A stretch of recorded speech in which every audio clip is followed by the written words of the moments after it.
My name is Carli Peterson. I am a second-year PhD student at UTA in the mathematics department, and I'm going to talk today about a project I worked on modeling phage and bacteria interactions. So Pseudomonas aeruginosa is a specific kind of bacteria that causes a lot of infections, and it's mutating to become resistant to the traditional antibiotic treatments that doctors would prescribe a patient infected with Pseudomonas aeruginosa. So we've been looking for alternative treatment methods to overcome this resistance. And one such method is bacteriophage therapy, which is the implementation of bacteriophages to treat a bacterial infection. So bacteriophages are viruses that selectively infect and kill bacterial cells. What they do is they attach to the outside of the bacterial cell, inject their DNA into the cell, replicate within the cell, and then burst the cell and release new phages into the system. So we want to understand the dynamics between bacterial cells and bacteriophages so that we can have a better understanding of how they work and how we can apply bacteriophage therapy in real settings. So we started with an experiment for our research. We looked at optical density measurements of a strain of Pseudomonas aeruginosa over 18 hours, and we conducted 6 different experiments with the same initial amount of bacterial cells, but varying amounts of bacteriophages to look at how different amounts of bacteriophages affect bacterial cell growth. We also came up with a second research question throughout this process of how significantly, if at all, does bacterial debris, which is lyased bacterial cells, contribute to optical density readings. So we started with the model development phase. We drew this nice flow diagram here to show the different interactions between the populations. We have susceptible, infected, mutated, and lyased bacterial cells, as well as phages in our system, which produce this 5-dimensional system of ordinary differential equations.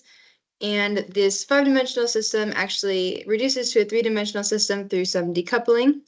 So we were able to do some qualitative work on the reduced 3-dimensional system.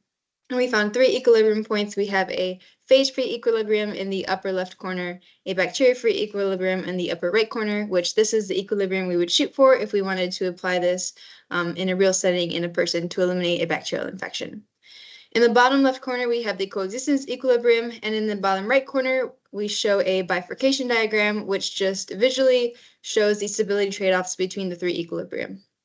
So next, what we wanted to do was some quantitative work, some parameter estimation, and to do that, we needed to come up with an equation to represent total bacterial contribution to optical density, which is just the susceptible, infected, and M equations added together, as well as epsilon times L, where epsilon is between 0 and 1. That's going to help us answer our second research question of how much does lyased bacteria contribute to optical density readings.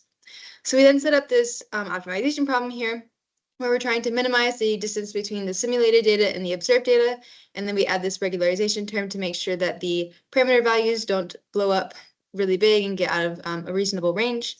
And we solve this in MATLAB and assess our accuracy throughout using this L-squared error percentage that's shown here. So we got some really great results. This graph on the right depicts our simulated data, which is a continuous curves, as well as the observed data, which is the dotted curves. Our data fits really, really well. We got an error of 8.5%, which was within our goal of 0 to 10%. The largest error comes from that latter half of the purple curve, and we're still investigating some different ways that we can maybe incorporate that a little bit better. We also found that our epsilon parameter, which answered our second research question of the contribution of lyased bacterial cells versus living cells, to be about 31%, which was a novel finding for us. To our knowledge, no one has ever looked into this. So we believe that this is the first kind of estimate for how lyased bacterial cells contribute to optical density readings. We also observed 4 distinct phases that the bacteria go through. We have a first phase of susceptible phase where the susceptible bacteria are growing. The phages haven't started infecting yet. We then have an infected period where the phages are attaching and infecting bacterial cells. Next, the purple phase is the lyased phase where the phages are bursting the bacterial cells and killing them.